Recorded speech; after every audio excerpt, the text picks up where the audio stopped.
Round one. Fight. Heroes never die. I'm Commander Shepard, and this is my favorite store on the Citadel.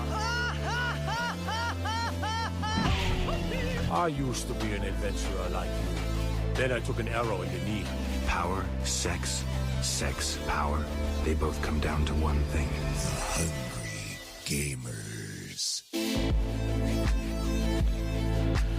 Hello, hello, hello, and welcome, boys and girls, to the 276th episode of the Hungry Gamers podcast. We are powered by those sexy legends at Audio Technica and also 8bit.net. I'm your extremely humble host, Brendan White. You can find me just about everywhere at Brendan8bit. And joining me today, my podcast, Ride or Die, the Slytherin to my Ravenclaw. You can find her on them socials at Miss Allie Hart.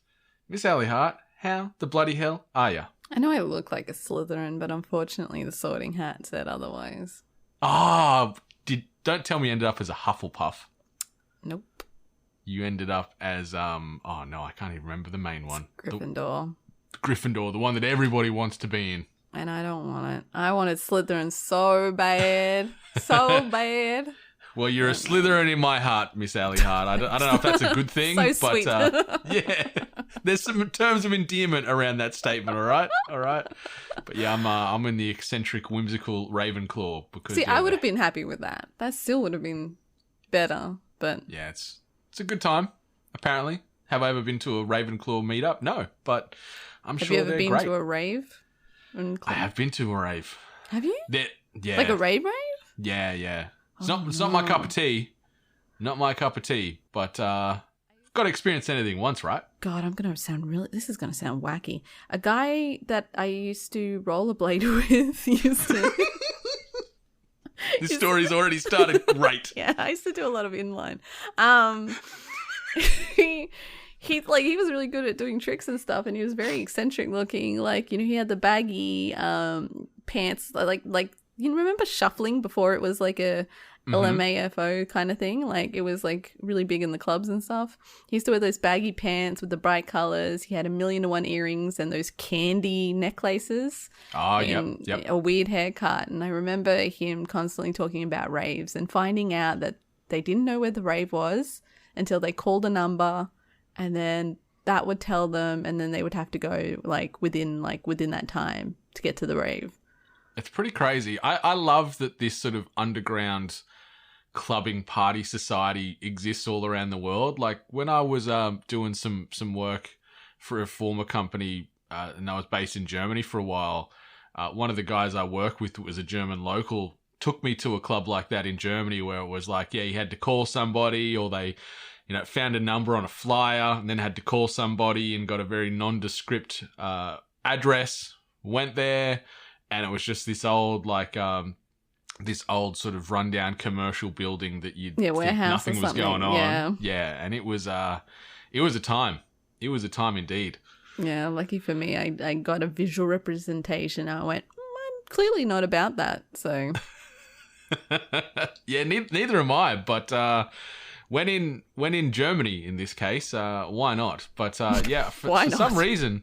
Thinking about it now, I've been to a surprisingly vast amount of raves over the years. Like, I'm not a rave dude. I'm not into that lifestyle, but just either knowing people at the time or maybe I was seeing someone at the time, I just ended up at a few of them having a party.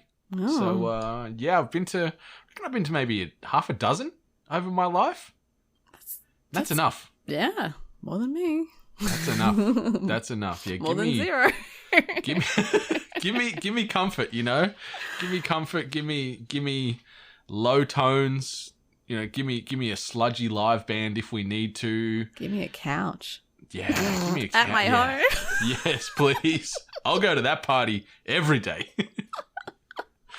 So old.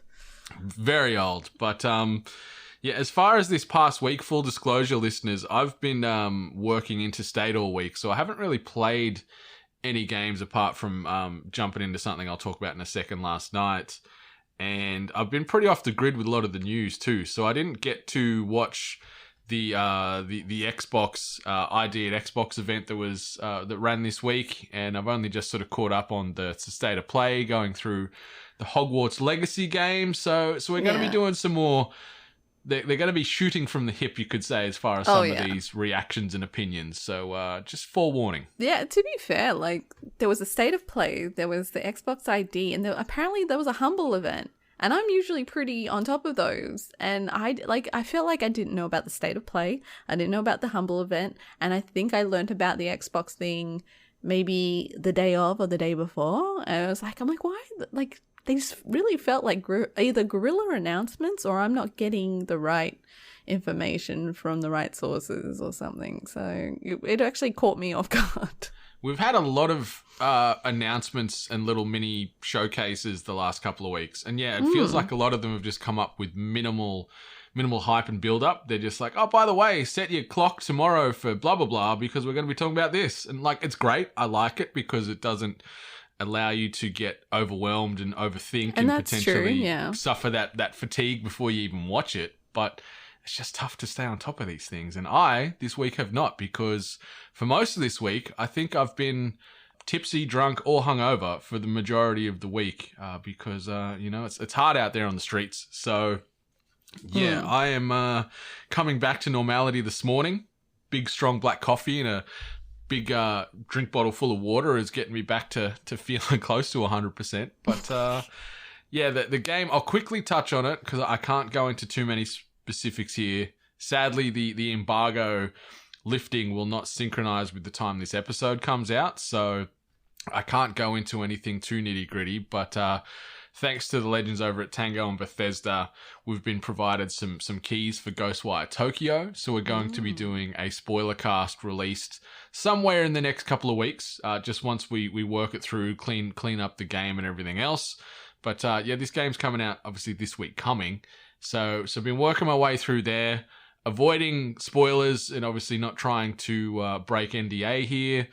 I've been enjoying the game. First-person action adventure set in Japan. You see all kinds of yokai and Japanese spirits and mythologies and all this kind of stuff going on. You know, I'm not saying anything that hasn't been showcased in the trailers. I'm just being very mindful. So I'm just trying to process my words, but also digest all the gin and scotch. An unusual amount of big, thick cigars we smoked too. I don't know why, but I was with a few different customers. Yeah, we had some big old hoagies. So my voice sounded like I ate half a forest when I woke up on Thursday morning after the Wednesday night with these things. But really cool, eerie, science fiction-y horror. Like the game itself, like I'm not going to go in specifics because I don't want to break any embargo or any NDA sort of regulations here, but the game, it plays like a Japanese horror movie is a way you could describe it, as far as the pacing and the tone and the aesthetics and the spirits that you deal with, which is cool. I really like that. I like that there is some familiarity with this game and how it operates if you've played something like the Evil Within series that Tango have done. It plays and feels a little bit like that and has a little bit of an aesthetic and vibe like that. But it's really cool. Really enjoying it. Cannot wait to talk about this in more detail because it is a very unique concept and the world is very unique and it is unlike a lot of games that have come out in the last couple of years. So it sort of stands alone in this first-person action-adventure horror sci-fi fever dream of a thing, and I'm looking forward to talking to you about it in more detail over the coming weeks. But yeah, it's interesting. Obviously, timed exclusive, so I've been playing on the PlayStation 5. But yeah, it's really, really interesting, and it's piqued my curiosity in a big way. And I'm having fun with this whole karate magic fusion that it's got as far as the combat style. It's very unlike a lot of things out there at the moment. And yeah, Tango seem to have laid a good platform. That's all I'm going to say. I might just park it there. I don't know if I've said too much. Yeah. Sorry, Bethesda. Sorry, Tango, if I have. I don't think I have. I think I've sort of danced around it in a good way. I've praised it like a lot of people have because people have been talking about their time with it earlier as far as some people getting some behind the scenes. I think I'm okay. We'll find out. We'll find out. I'm sorry if I'm not, but yeah, it sounds like it's going to be a good time. Well, it is a good time, I should say. So yeah, more info incoming on that in the coming days and all week. But yeah, Miss Hart, you've been playing a game that did a sneaky little stealth drop this week. Yes, it did. This one has been on my radar. It feels like a few years now. The game is Tunic. The cute little Zelda-like game, but you're kind of following the adventures of this really cute little tiny fox and his little tunic and little sword and shield. This one, yeah, like kind of got gorilla dropped. It was like, and it's out and it's on Game Pass right now. So did I install it day of or maybe the day after? But I was really excited to get my hands on it. So I got it on Game Pass on PC, loaded up the Xbox controller onto the PC because there was no way I was even going to attempt it otherwise. Oh, this game is so cute. The style reminds me a lot of Link's Awakening. You know how they kind of done that like 3D kind of over top but angled kind of game sort of style. Isometric top-down view. Yeah, exactly. And it's so funny how they've done this game in the sense that, like, you know, when you click on signs and stuff, just a foreign, like a made-up language comes up. And it just comes up and it's like, and then like you have okay, and I'm like, okay, so like, you know, you hit signs where you're usually used to things kind of instructing you how to do things. It's like, no, you kind of have to figure it out for yourself, which is good because, to be honest, like I figured out mostly everything pretty instantly, but there are these little fragments of paper that you can find, and what they've done is that it's like an old game manual. Like the way it loads up on your screen. So it, like the page loads up and it's instructions, and only some of it is in like English or in a, you know, language that you can read, and the rest is in the game's dialogue that they've made up. So it's guiding you like through the game, but without being like so in your face about it. And once you start collecting more and more of the pages, you kind of it connects together so you can flick through it like it is like an old game manual. That's so great. And the style, like the drawing that they've done in it too, is very like similar to from like the 80s and 90s, the manuals and how they looked in there. I miss a good manual. It makes me sad that games don't have the old physical print. I don't know, it's better for the environment. It's going to save them money to have something where you link it online, but I miss that tactile feel and flicking through and seeing the cool art and the little tips and tricks and stories. So, what was I mentioning? I was talking to someone about it because they said like kids won't understand the absolute like craziness of us that we had to grow up remembering cheat codes, like, or finding out about a cheat code and how special that was. And then that reminded me of the manuals and how at the very end page it was like it had a section for you to write, you know, any codes or any like, you know, passwords to like levels and stages and such as well. So there's a lot of nostalgia attached to this game. Playing it was relatively easy. Like I said, picking up the overall controls and kind of what it expected. There was the only downfall to this game is that it doesn't really tell you where you're meant to be going. And so I've started this game kind of going like, what am I meant to be doing here? Is there a path, or is this kind of just open world and figure it out for yourself? And I soon found out that, yeah, things get difficult at a certain point, so you should probably back off. And I think that's what was so cool about this game, is that it did reach that point where at first I'm like, oh, this game's easy. I'm running around. You start off with a stick. And so I'm like whacking things with a stick. And then soon enough, I'm like, oh, I can't beat these people at all, or I can't access this point at all. So it's kind of that development thing. Like once you find this item, then you're able to go back and then unlock that area so you can then, you know, move forward. The other thing I want to point out is the music. I love me a good game soundtrack, and this one is just beautiful. It is like so whimsy, so relaxing, and just so beautiful, and it just like adds to the overall like the vibe of the game, like the enchanting beauty of the game and the land that you're, you know, traversing across. So I am just like, I thought this game was going to be cute, but I didn't think it would actually grab me as like hard as it did, and like I played it for hours. Like I kept on going at it, I kept on trying, I kept on failing, returning. It has the whole thing where it's like you only have a limited bit of life and stamina, and if you die, then you kind of have to go back and retrieve your ghost and your items, kind of thing. Something that I'm only becoming really familiar with after playing freaking Elden Ring. Go back and find my dead body. But it's been such a great experience. There's like, I know it's not exactly the same, but it's kind of reminding me a little bit of Death's Door as well. Cute little creature with a sword, kind of, trying to beat the big bad and all the bad creatures that are, around every corner. There was this if you don't like spiders, there's this one part with spiders, and it kind of got like, I don't mind spiders, but it kind of like, I saw some chatter on the socials about that where a few people were like, yeah, thanks, I love Tunic up until the spiders or whatever. And it's like, oh boy, what's happening in this part? Yeah, it really like, you're just like, do, and then it's just like, bam. But yeah, overall, speaking like, of spiders, have you seen the giant hand spiders in Elden Ring? I've seen pictures. So everyone knows I've jumped off the wagon. I'm not playing Elden Ring anymore. Like, that was fun, it was great, but it's not my game. Just so if anyone's asking how I'm going with it, I'm gone. I've jumped off the Elden Ring cliff, and you are returning that Elden Ring to Mordor. Yeah. I'm not going back for my ghost. Let's just say that. But hey, talking about that, going from Elden Ring to this is so much nicer. So I definitely think if you're a fan of Zelda, you're a fan of those like adventure games, I think it's great. I think if you've got Game Pass, you've got nothing to lose. It's definitely worth the trial and to give it a go.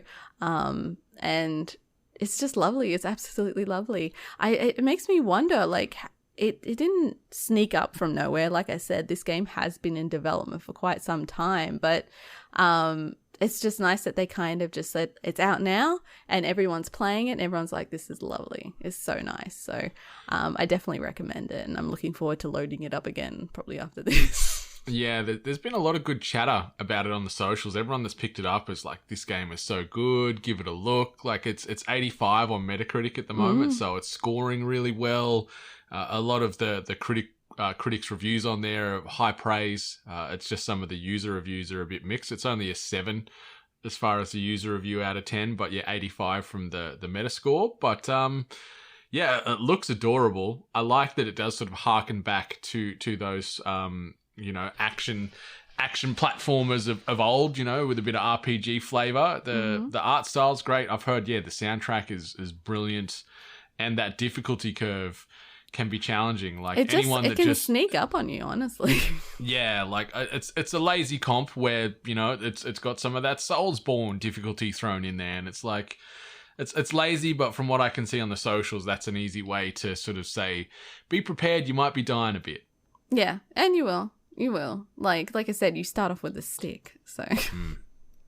Yeah, sticks do have utility, but you certainly probably want something with a sharper edge out there when you're fighting all these little hell beasties. But Tunic looks great. Something else that looks great, and I've sort of, my heart broke a little bit actually when I was sort of reading up on this again this morning, is I binged all of season 2 of Upload this week. It dropped on Amazon Prime again, I think the week prior or somewhere in the last 2 weeks. I can't remember the exact release date, but season 2 was out, and I slapped all of the 7 episodes that were out last night as I was consuming some delicious pizza and wings, and I thought, okay, this is cool. This is building up. What's going to happen? Because season 1 was 10 episodes, and after I finished the 7th episode of season 2, I'm like, yeah, where's this going to go? Oh my God, there's so many things happening. And then I looked on the sort of this morning just to grab a couple little details, and it's like, oh yeah, it's a shorter season. That's it. And I'm like, oh, okay. I'm a little bit upset now. I'm hurt. Like, I get why it was building up now. And that moment at the end of season 2, episode 7, where it sort of closed the season out. But I'm so sad. I'm so sad because this show, watching it last night and reflecting in real time, but also this morning, this is one of my favorite shows on television. This is so good. It's so good. Like, it's created by Greg Daniels. Anyone that doesn't know who Greg Daniels is, he co-created King of the Hill, created the US version of The Office as the primary developer, created Parks and Rec, just done Upload, has done Space Force recently, and then he's been across a lot of other notable shows and things over the years. So anyone that's watched some of those, I guess you'd have a rough idea of maybe how the tone and the comedic delivery would be. It's not copy-paste from a lot of those shows I just mentioned, but it's just adorable, but real and heartfelt. Like, it's set in 2033, so it's not a huge jump forward, but anyone that can't remember when I talked about season 1 probably a year and a half ago, when you pass away, you have the ability to pay to have your consciousness uploaded into a virtual afterlife, so you can sort of, in all intents and purposes, like, you know, live forever in air quotes. So it focuses on Nathan Brown, who dies prematurely. He's Robbie Amell, so you know, Stephen Amell's brother. Are they brothers or are they cousins? I don't know, but they're related, right? The Amells. Talking to a person that doesn't remember names.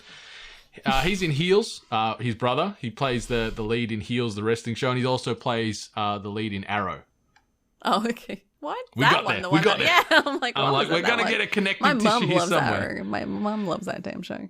Yeah, it's really, really nice. Like, there's some really big, heartfelt, emotional moments. The comedy is great. The delivery of the lines, especially those zingers, brilliant. It's relatable. It's real. Like, even though it's set a decade in the future and dealing with an artificial afterlife, it's relatable, and you could sort of understand how it would be and sort of put yourself loosely in these characters' shoes. And it's just really, really good. Like, it's just this yummy comfort food. Like, it makes you feel happy, you feel sad, you laugh, you cry. Maybe I was still belatedly hungover when I was shedding a few tears in a few of these moments, but it's just really good. And the cast is great, and I'm excited that we've got a third season coming down the line, but I'm also a little bit betrayed because I thought I've got 3 more episodes to go until the end of season 2, and they're like, nah, joke's on you.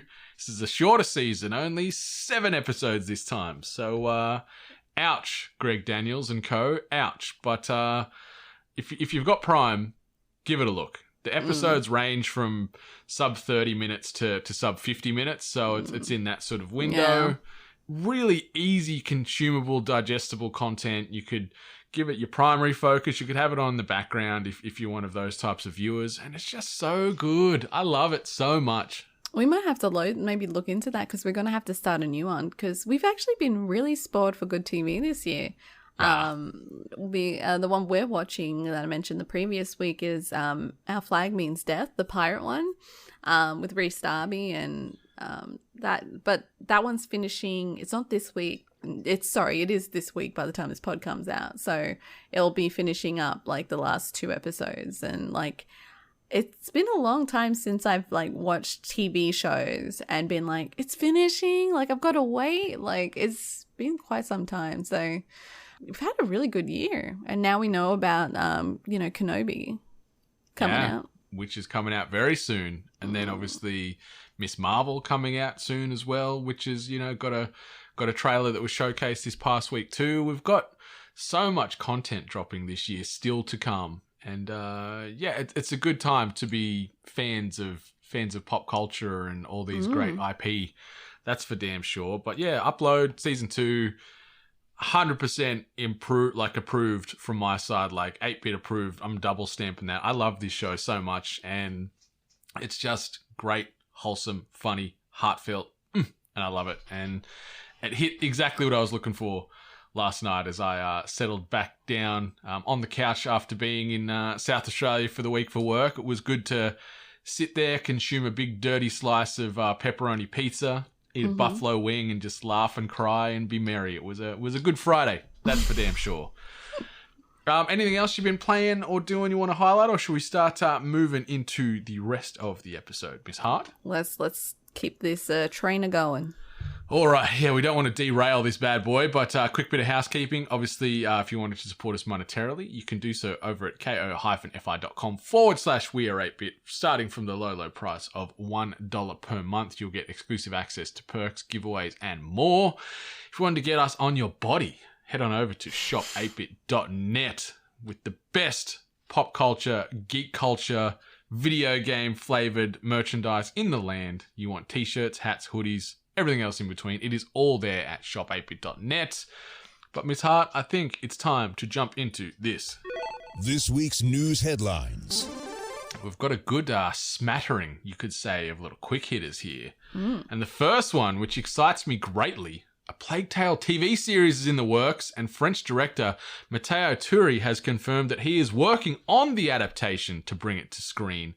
I am very excited for this, to see what Amicia and Hugo are going to be up to on the screen, because I loved the first game. I'm very excited for the sequel that is slated, in air quotes, to be out this year. There's no date given at this stage, but let's go. Let's go. Give me some medieval fantasy on the big screen. That's one of my favorite genres to watch. So this would translate well to screen. I agree. I definitely think that, like, based on what I know about how the narrative of this game, I think it's one of those ones that will definitely translate well on the screen, as well as being appealing to maybe audiences that didn't know about the game. I think it could actually work. Yeah, I think it'll be accessible. The big, like, seas of rats will be an interesting thing to see how that translates on the screen. CG. Yeah, a bit gross, but this is cool. Not surprised. Obviously, we've got a steady influx of game to screen going on at the moment, and a lot of them announced. Yeah, and it's getting done well. Like, it gives me hope. You know, if we circled back a decade or two, and if you heard that more games are coming to screen, you'd be like, oh boy, what dumpster fire we're going to be presented with. But nowadays, Street Fighter 2. Oh my god, I wish they made another Street Fighter movie though, just quietly. Yeah, with the Australian playing an English person, the Austrian playing the American hero. What's Van Damme? Yeah, Van Damme played Guile. Yeah, but where's he originally from? Is he Brussels. Oh, okay. The Muscles from Brussels was what he was called. That's right. So yeah, that movie was just brilliant. Yeah, the late great Raoul playing M. Bison. Yeah, he did good. Dr. Dalsim not fighting at all, but literally being an Indian doctor. Carlos. Oh my god, it was so Charlie. bad. It was so bad. Like, but that's what we got in the 90s. That's what we got in the 90s. Yes, I treasure it. Yeah, something special. The animated ones they did were really good, but yeah, I never the live watched action. them. I never watched them. Yeah, no, my husband only got me to kind of watch the animated ones. One of the Street Fighter movies, I believe. Yeah, there's been a few of them over the years, and the TV series they did as well, offered in the animated style, was pretty good too. Something else that we got a little bit of a showcase this week. Avalanche Software lifted the veil on Hogwarts Legacy during a special State of Play this past week. The 20-minute show was dedicated to showing off new gameplay and plot details. As seen in said State of Play, Hogwarts Legacy will let players live their full wizarding life as a fifth-year student at Hogwarts. That includes a wizard duel with another classmate, brewing potions in class, flying on a broomstick, and exploring the school's campus in your free time. So they gave us a look at this world. They gave us a look at some of those controls and, in air quotes, combat, and just I guess what we're going to be experiencing in Hogwarts Legacy. And the crazy thing is this game is slated to come out at the back end of this year. So we don't have to wait too long to get on our broomsticks and chase the Quidditch and all that bloody wizardy-based banter and jargon. But it's interesting. I know anything Hogwarts, anything Harry Potter at the moment has got a pretty big old stigma attached to it due to J.K. Rowling just being a piece of shit.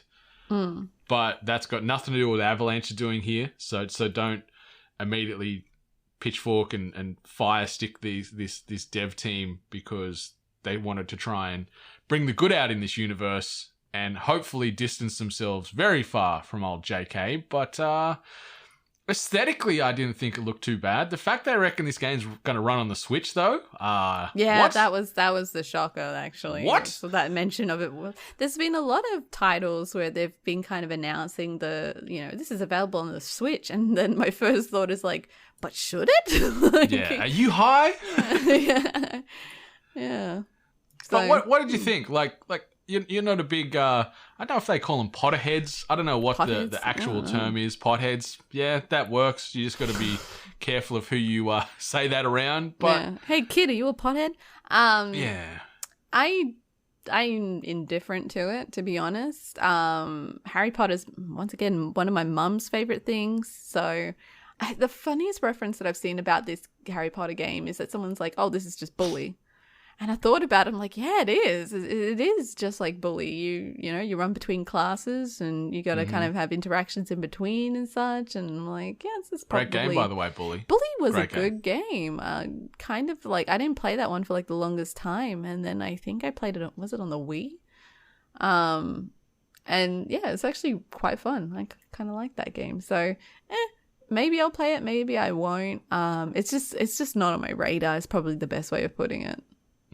I think they were smart with setting this game, 200 plus years before the events of, the mainline Harry Potter story. So there's going to be no expectations to be bumping into Hermione and Ron and all the other crew. Like, they'll be able to sort of tell a fresh story this way. Yeah. And it looks interesting. I like that there's some RPG elements where you've got a talent-based system, so you can sort of build out your wizard as you choose. You've got some customization options there, but yeah, the old J.K. Rowling, they're saying that she's not directly involved in the game, but yeah, they've allowed her to express her opinion about the game and maybe shape some stuff. I don't know, but we'll see. We'll see more of this as it leads up to the back end of the year, because yeah, it's going to be coming out in the next 6-7 months, you'd assume, right? Yeah. Holiday, you said, wasn't it? Holiday season. But that's probably American, right? Yeah, so somewhere in that Christmas break, you'd think, if it's going to be, back end of the year. But yeah, it was cool. Overall, people seem to be excited for it. All the Harry Potter fans seem to think this is a positive step in the right direction as far as a fully realized Harry Potter game with some depth to it. Like, obviously, the most recent Harry Potter thing we got was like the mobile-based AR game, really, where it was trying to sort of take on a Pokemon-esque game. But that was rough. Yeah, but this looks interesting. The 20-minute showcase, like, highlighted a lot of the game and the plot details and whatnot. So if you've got a spare 20 minutes in your day and you're curious, certainly give it a look. It's worth a watch. Yeah, the next bit of news that you sort of alluded to at the jump there, Humble Games revealed a new slate of games as part of its publishing arm. And there was an absolute ton of games highlighted in their little March roundup. I know you're the resident sort of indie hunter, or humble queen, you could say, like Monaco 2, Stray Gods, we got a showcase of Coral Island, Moonscars, Ghost Song, Signalis, Infinite Guitars, Chinatown Detective Agency, which is kind of cool, just a great name. Yeah. Iron Oath was the final one that sort of closed it out. So a lot of these games are coming out very shortly too. Like Chinatown Detection Agency is coming out on Detective Agency, not Detection Agency. It's coming out on April 7th. Very interesting aesthetic, that one. Set in Singapore, focusing on the criminal underworld. Looked really cool and gritty. Yeah. Infinite Guitars, so it's an RPG driven by guitars where you're playing as a touring band, fighting your way around this open world with rhythm mechanics. Is that one that sort of made you sort of pop up a little bit? Because I know you love your rhythm games. It does. It looks good. It does look good, and I like the art style as well. But the one that actually really caught my attention was actually Stray Gods. Nice. Yep. It's got like love, music, Greek mythology, and all that sort of stuff in it. I believe it's actually done by an Australian team, as well. And I think Laura Bailey is doing work in it. She's from Critical Role and obviously a million and one other, gaming franchises as well. And I've been a bit disconnected from Australia as well as Eurovision, but I think a Australian representative or someone who applied to be in Eurovision to represent Australia is also involved in this game as well. So it definitely caught my eye, and like the character, looks super metal as well. So I was like, And obviously Coral Island because, cute fucking farm game. Yeah, Stray Gods, I'm just like looking at it in a little bit more detail now, and it looks funky as hell. Really cool concept too, where you're playing this young woman who inherits the powers of a last muse in Greek mythology, and then weaving that into musical set pieces. It's kind of cool. It's kind of quirky, and yeah, Summerfall Games is the studio behind it, and yeah, not only David Gator is the creative director of, but Liam Eisler, who's one of the big figureheads here in Australia, who's done an absolute bucket load within the industry.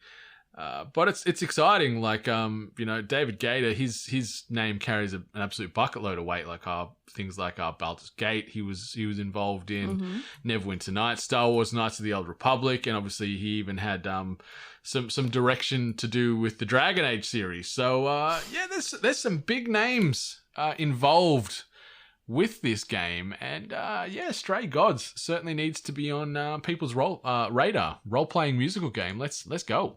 Definitely. It just looks good.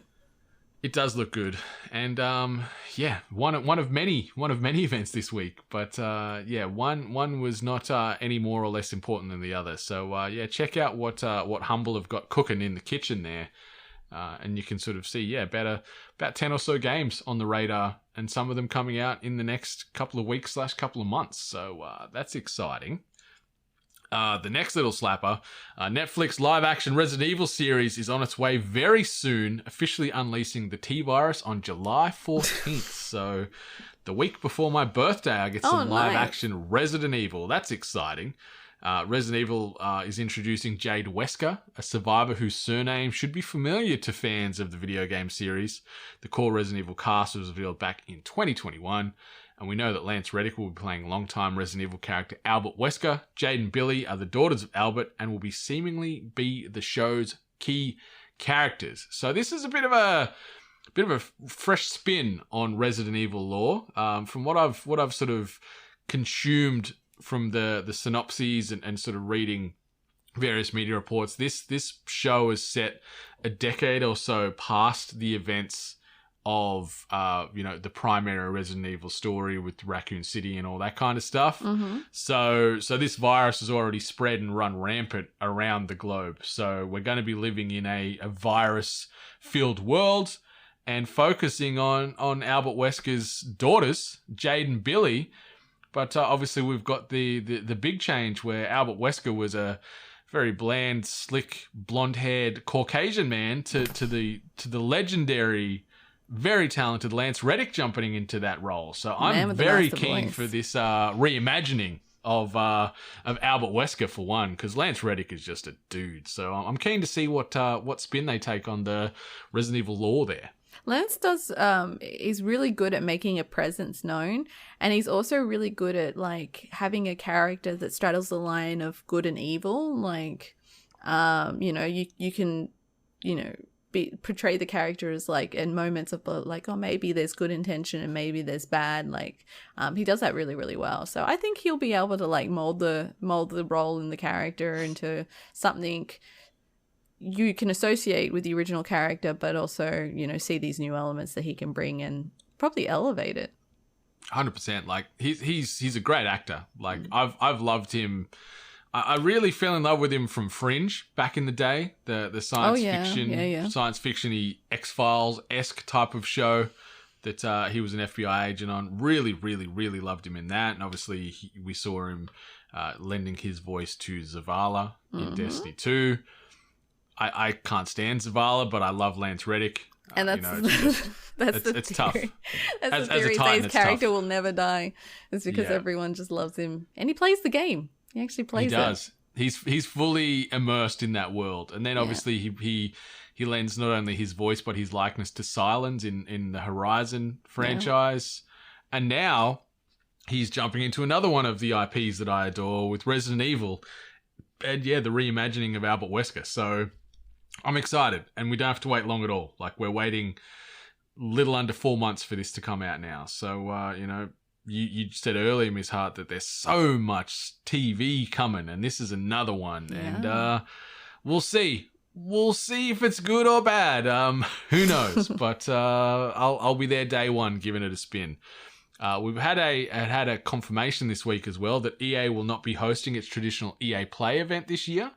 Instead, the publishing giant will be revealing more about its projects when the time is right for them, apparently. And that when the time is right for them is in quotes. That's direct from their socials. So no EA Play event. It's that whole, I guess, no news is good news in a way. Like maybe they just don't have anything far enough on the development cycle to showcase that would justify the cost of putting one of these events on. So yeah, just take a little bit more time, and when the time is right, show us what's going on. Exactly right. I actually like the way that they've kind of said that, like, we will show things when they're ready or when we have them. It's like good, because we're kind of mentioning on the previous weeks of just like being tired of being given things too early, or just putting things in, a event just for the sake of it. Totally agree. So yeah, it's fine. Like some people are pissing and moaning, as the internet does, but I get it. Something I also get is the Quarry was stealth drop announced this week as well. So Supermassive Games has revealed the Quarry, a spiritual successor to Until Dawn, launching on June 10th. June 10th. My God, this is a couple of months away. As with Until Dawn, the cast is made up of a number of recognizable actors. The Quarry is a teen horror where players control 9 different characters as they try to survive the last night of summer camp. And like Until Dawn, anyone can live and anyone can die. Supermassive promises groundbreaking interactive storytelling in an unpredictable night of horror with plenty of flirting and fear, as relationships between characters are built and broken through intense player-based choices. Director Will Biles told IGN that each character has 10 to 12 different potential deaths. He said the Quarry is like a circular story, and each one of those characters is a spoke heading towards the middle, meaning any of those spokes can be broken without affecting the rest of the narrative. And as far as the cast here, I'll just quickly rattle them off and their, biggest acting credentials or franchises they've been tied to and worked with. So we've got Ariel Winter, obviously from Modern Family and Speed Racer. Ethan Suplee from The Wolf of Wall Street, Remember the Titans, and My Name is Earl. David Arquette from the Scream franchise and Eight-Legged Freaks. Of course. Lynn Shay from the Insidious franchise, The Grud and Ouija. Miles Robbins from Halloween 2018 and Blockers, or Cock Blockers as it was known here in Australia. Grace Zabriskie from Armageddon, Wild at Heart and The Grudge. Halston Sage from Neighbours, X-Men Dark Phoenix and Paper Towns. Zach Tinker, 13 Reasons Why, Law and Order True Crime. Lance Hendrickson from Aliens, Alien 3, The Terminator, and just about every other science fiction movie ever created. Brenda Song from Dollface, The Social Network and New Girl. Siobhan Williams from Forsaken and Heartland. Skylar Gisondo from The Social Dilemma, Santa Clarita Diet. Evan Avagoria from Star Trek Picard, Home and Away. Justice Smith from Detective Pikachu and Jurassic World Fallen Kingdom.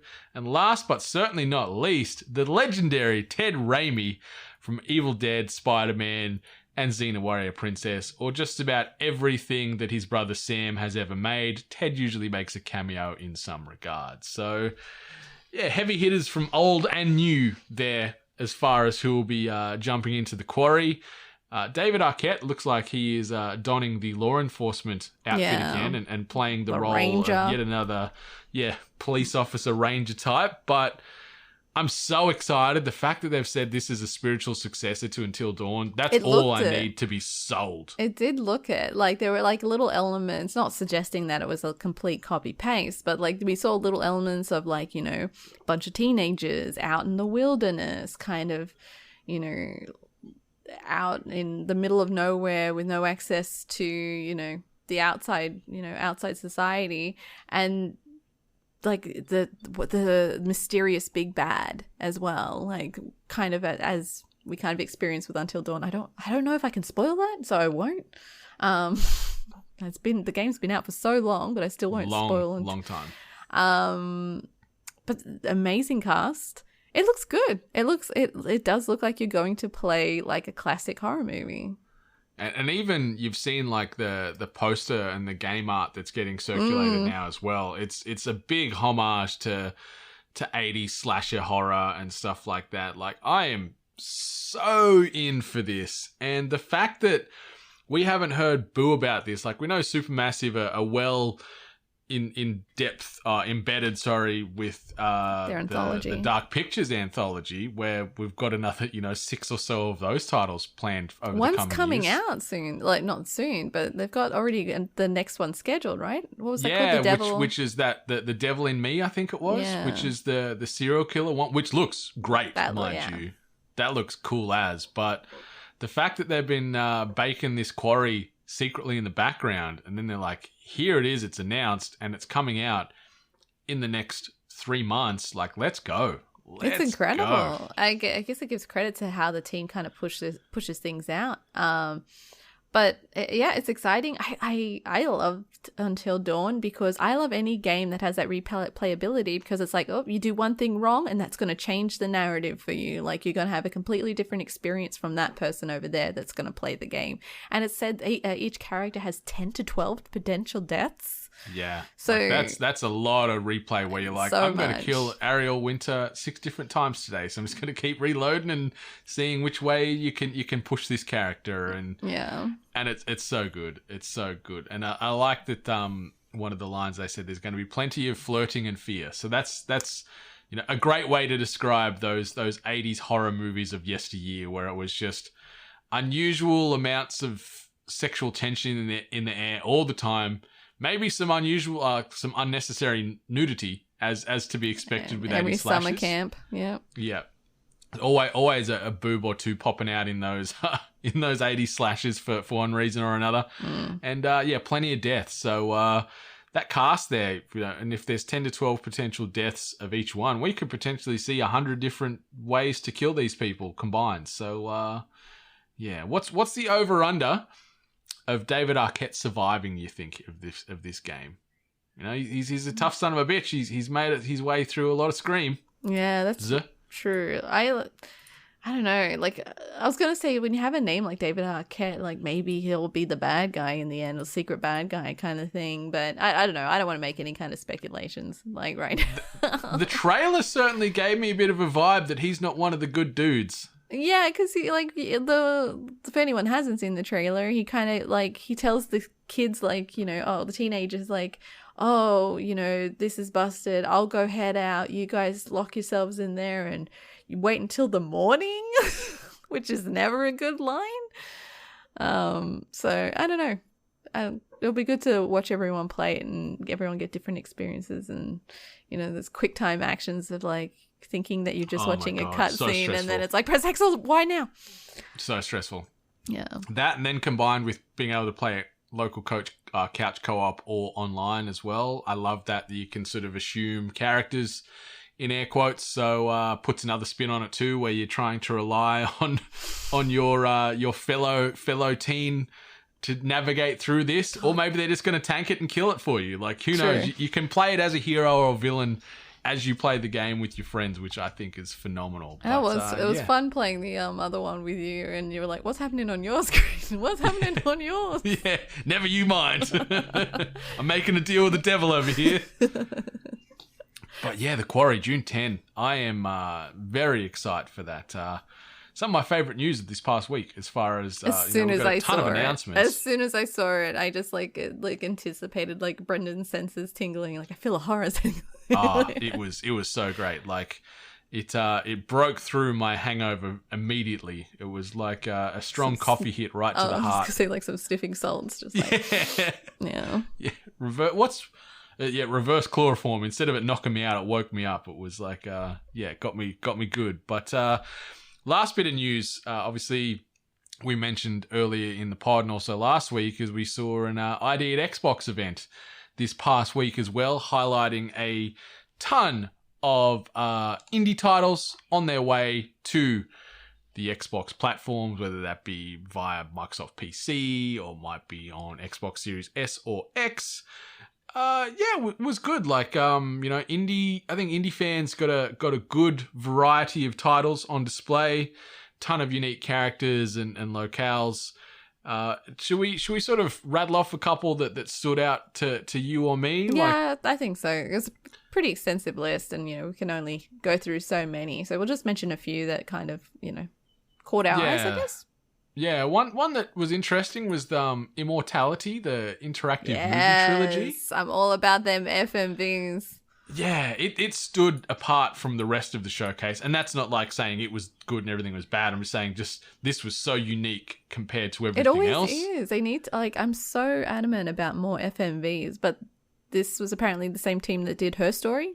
Yeah, so Sam Barlow and his team, Her Story and Telling Lies, new interactive mystery where you're going to trawl through lost home movies to figure out what exactly happened to a woman named Marissa Marcel. So let's go, let's get it. That's slated for summer 2022, so we're talking winter 2022 for us in the Aussie land. What's one? I'll throw it over to you to share your thoughts on one that stood out or got you excited as well.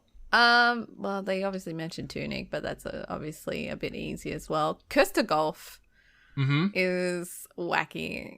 It's cute. I loved how they kind of announced it. But it's a weird little kind of because I thought it was just going to be a golf game, but it seems like there's a lot of more elements to it. And it's a golfer who's gone to hell and he has to play these rounds of golf to get out of purgatory. Yeah. So I thought that one looked really, really cute, pretty unique as well. So I'd probably be seeing that one. They haven't determined if it's going to be on Game Pass. I kind of hope it does, but that one definitely caught my eye. It's very cute. It looked pretty cute, that especially with the sort of stripped back, 16-bit style graphics with it, and escaping golf purgatory just sounds. It's crazy that the last couple of years, there's been this resurgence of golf-based games. Yeah, they're everywhere. I'm not against it, and most of these games have been really fun to play. But it's interesting that that's been a medium or a genre, the golf genre or the golf universe, where people are let's make a game about this somehow. Yeah, power to them. I can't remember what the game's called, but it was. Actually, it's the one where it's like a golf game and you start flicking just things that aren't normal. You start, playing with golf balls, but then next thing you know, you're playing with a cow. You're playing golf with a cow, and then you're playing with a house. I know the one you're talking about. It just recently came to Apple Arcade, and I remember everyone liking it, and I was like, yeah, all right, I'll give it a go. And yeah, it's fun. I'm not a golf person, but that's fun. Yeah, Golf Story was great. The little golf RPG that came out a couple of years ago now. That was really fun. Something else that looked interesting from this ID at Xbox was Flintlock, The Siege of Dawn.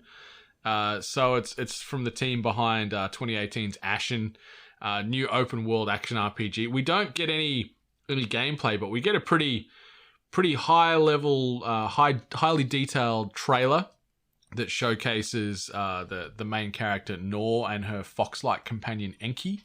And what they sort of say with this game: you're on a journey of vengeance, gunpowder, and magic in humanity's last stand. So we're mixing guns with spells and everything else in between. You see some sort of beasties in the trailer. It's coming to not only Xbox and PC, it's coming to PlayStation as well, and it's coming out in 2022. So I'm keen to give that a look, but I want to see some gameplay. The trailer looked nice and juicy, but show me how the game looks and plays. Yeah, we were mentioning Whalefall, how it had this really cool anime cartoon anime scenes in it. And then, I was like, oh, this game looks amazing. And then it kind of showed the gameplay, and I was like, oh, first of all, it's it looks like it's a strategy game, so that already, crosses it off. But, I thought it was going to be maybe I don't know, a Genshin Impact or something like that. I don't know. Maybe a Final Fantasy kind of style game. But the animation is gorgeous, but gameplay wise, I don't think it's going to be for me, which is such a shame. It feels like the whole kind of bait and switch that Nintendo store does with games, and they have this amazing picture on display in this store, and then you click on it and then it looks nothing like the game. I'm right there with you. It looked really interesting. Some real JRPG vibes to it. I'm like, and yeah, that big anime flavor. I'm like, oh, hello. And then I saw some notes where it's it's influenced by Lord of the Rings and Final Fantasy. I'm like, oh, yep, okay, I'm listening. It's that Vince McMahon evolving meme you see where his face is, ooh, hello, and then by the end of it he's got like light shooting out of his face because he's so overstimulated. I didn't get to that final level, but I had the interest to begin with, and then I saw the gameplay, and it went from cutesy cool anime to sort of these little chibis almost, and I was like, you lost me. Like, sure, the game could be great and the concept looks interesting, but the aesthetic just missed the mark for me, which made me sad. But something that didn't make me sad was WrestleQuest. What a cool concept. Like, we were talking about this briefly offline before we started recording, and it's a game coming to Xbox. Game Pass still TBD, but I'm assuming it's going to land on Game Pass.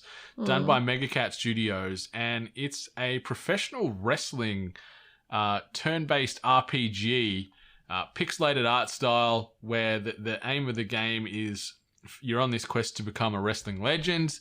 They've actually got people like Macho Man Randy Savage, Andre the Giant, and other legends. I saw Jake the Snake Roberts was in there too, in the game as well. But I've never thought of a professional wrestling game, or I've never seen one. Like, there could be one that exists, but they use turn-based RPG mechanics to fight. Like, it's such a cool concept, and this looks adorable and full of personality and charm, and I'm all for it. Yeah, it looks very cute. I've got to give it that. Like, I'm not completely sold on the gameplay style, but I don't know. I'll maybe watch some other people play it and it might sell me, but I definitely just love the concept, like the design and everything. So it's very cute. Yeah, it looks very interesting.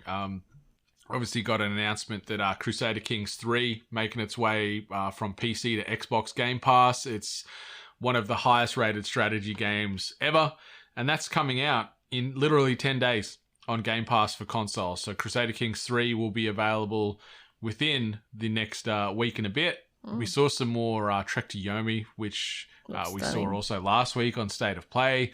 This game looks stunning, and I can't wait to play it. Still no release date confirmed.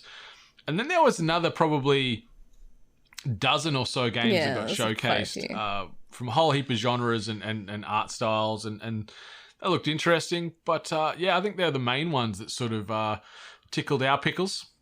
Yeah. I mean, like, as it goes with all of these events that we kind of cover, we do encourage everyone else to, if you didn't watch it, just give it a watch, and I'll give it a quick breeze through and just check out some of these trailers. You may find something you didn't know about and you might enjoy. So always encourage it. Definitely. And the good thing with sort of watching these post live showcases, a lot of the time you can see them online. Yeah, you can skip through the trailers, or sometimes I'll just cut the fat out. Like, a lot of the media outlets will just have all the trailers back to back instead of having the less exciting dev discussions. Like, it's still great and it's still phenomenal, but if you're just wanting to see all the sizzle, you can just queue it up back to back and just slap the trailers out and the announcements, and see what's coming to your Xbox variation of console or PC in the very near future. But if you can't wait that long, new releases and events, fear not, because there is a ton of stuff coming out in the next 7 or so days. As far as podcasts, obviously, you're listening to THG right now.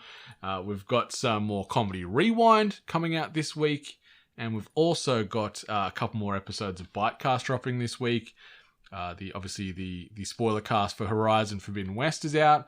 We've got a Ghostwire Tokyo spoiler cast coming out in the next couple of weeks. I don't think it'll be out in this next 7-day cycle, but it'll be out the week after, so probably the back end of March there.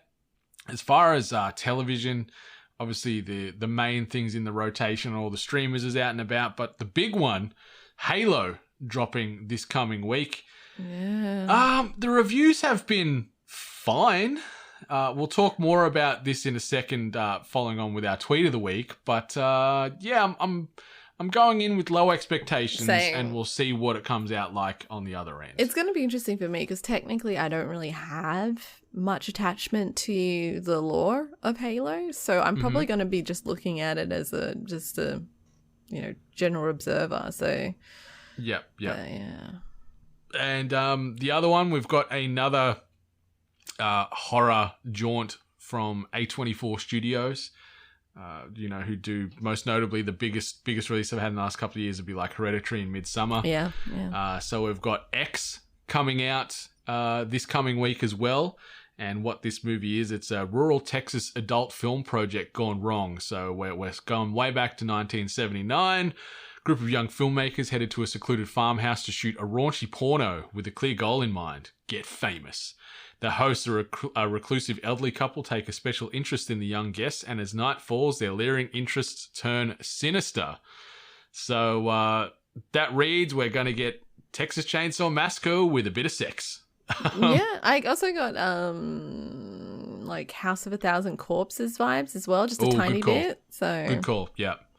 But there's a lot of positive press from the reviews. Like, this is Ty West returning to the horror genre, and it's getting a lot of love. It's very, very intense. There's some scenes and things that are shown that is just like a bit mind blowing. A lot of genre bending going on there. But I'm keen to give this a spin. Maybe I'll go watch it at the cinemas too, because it's been a while since I've seen a good horror movie on the big screen. Yeah. As far as games coming out this week, we've got Kraken Academy, Rune Factory 5, A Memoir Blue, The Ascent, which obviously has been out on Xbox and through Game Pass for several months. We've got a delayed release now making its way to PlayStation 4 and PlayStation 5. Ghostwire Tokyo, obviously the timed PlayStation exclusive. It's also dropping on PC this week. Kirby and the Forgotten Land. Forgotten out game. of nowhere. Yeah. Out of nowhere. Forgot about that game, yeah. Yeah, and also this week, Tiny Tina's Wonderlands. Oh, wow, so busy week.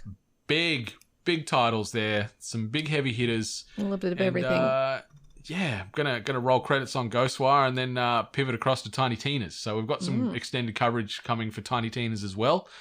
But a lot of good games coming out this week. But sort of circling back to that Halo discussion, we'll just jump here. Tweet of the week. And this tweet comes by way of @Variety on Twitter, obviously. And the tweet reads, it's a quote: "We didn't look at the game, we didn't talk about the game," end quotes. Halo Season 1 showrunner Stephen Kane says of his prep with the game's developer 343 Industries. "We talked about the characters and the world, so I never felt limited by it being a game." So this has been pretty divisive on the internet. Do you wanna read those retweet, quote tweet, and like stacks there, specifically the quote tweet? Yeah. Let's So 145 retweets off the back of that. 2,866 quote tweets off the back of that, and then 840 likes overall. This has been a lot of the those rounds. quotes were, not the best. No, a lot of people are not happy that they were essentially given a franchise with a lot of depth and story and everything, and they've kind of said, like, we're not paying attention to it. We're doing our own thing, which should be interesting. I think we kind of should have already knew that something was up, especially when we knew that Master Chief was going to take his helmet off. Yeah, and it's old Pablo Schreiber playing him. SVU serial killer. SVU serial killer, played also Sweeney in American Gods. He's a good actor, like hell of an actor. He's a freaky dude. Like, I probably can't really disassociate him from SVU. He was so good in that SVU run. Messed up my Benson. Messed her up in a good way. Well, not a good way, in a whoa. big way, sorry. Whoa. Sorry, Olivia, don't come for me. Sorry, I meant big way, because that like was multi-seasonal, multi-episode. He had really, quite an really arc. good. He came back like 3 times, I think. It was crazy. And it's funny too, because way back when, in one of the earlier seasons of SVU, he was in it, but not as that character. He was just a bit nothing character. And then they brought him back in does for love that big doing arc. that. Yeah. Yeah, but gamers be angry, saying, "How dare you do this to our beloved Halo franchise?" And on the one hand, I get that. Like, this is a very, very big, very beloved franchise with a lot of lore. But I think, like, this quote from Stephen Kane, like, no doubt they've looked at the lore and they've read, like, people have been researching and they understand the world of Halo. But I think what he's trying to say is we didn't want to just be on rails and just follow the events directly from Halo 1 just copy, through to paste. Infinite. Yeah, I get that. So they're going rogue here. They'll hit a lot of the gameplay beats. There'll be a lot of, BR headshot actions going on and needlers blowing up stuff and all that kind of thing. But yeah, just the biggest thing that everyone's still sort of in shock, and I am a little bit too, is where they've humanized old Johnny Spartan and took that helmet off. And I wonder if it's almost going to be like episode 1 straight away. They're just like, boom, helmet off. Or if they're going to slow roll it. Like obviously with the Mandalorian, that's something that's big in Season Mandalorian lore and not losing the helmet. Maybe they're going to slow roll it till the end. But if they do it like straight off the bat, like imagine that. The world be angry. Yeah. I'm not going to go into the depths with the Mandalorian, and I like how they executed all that. But yeah, me too. Yeah, but like I said, like I originally said, I don't have much investment or attachment to this. So yeah, it's coming out. We'll soon find out. Yeah, we'll give you our honest opinions on the Halo television franchise next episode. So 277, we'll have a bit of a Halo expose as far as what we think of the show and if they nailed it and if it's good. But yeah, Miss Hart, that brings us to the end of THG 276. Anything else you wanted to say or shout out before we shut down the studio for another week? No, just essentially just going to get back into Tunic, and I'm just going to encourage a lot of people that might be on the fence playing it, just play it, give it a go. It's really, really good. Yeah. But get excited. We've got a big week of game releases, and we'll do our best to cover as many of those as we can on episode 277 and beyond. But something else that you may or may not have seen this past week, 8-Bit Nation, is we announced 8-Crit, a role-playing podcast. Right. So what we've got planned for this year and beyond is seasonal releases, so maybe once a quarter or so, one-shots of various IPs from within the video game and fantasy world. And the one that we've recorded and got in the chamber and just doing the final touches on the edit at the moment is set in the Witcher universe, and we've called that Yencast First. So that'll be coming out early April at this stage. It's going to be released in one hit, so you'll have the whole season to consume there. And it was a hell of a time, and cannot wait for everybody out there to hear it and give it a listen. And then we've got obviously future seasons of unyet announced IP slated with different casts and characters, and it's fun. It's just exciting. I love a good bit of roleplay. Yeah, I'm a little bit envious, only because I've only had the one experience doing a D&D campaign, and I've been taking in all the Critical Role and loving it, and kind of jealous, kind of want to get back into D&D, but I'll have to hopefully life can find a way one day that we can sync up schedules and make it work, but time zones and oceans between us, it makes it tough. It does. But yeah, 8-Bit Nation, that brings us to the end of episode 276 of THG. Thanks for stopping on by, showing us that love and support. Speaking of love and support, please be sure to rate, review, subscribe to this podcast as well as all the other podcasts under the 8-Bit banner, and all the podcasts you listen to on the regular.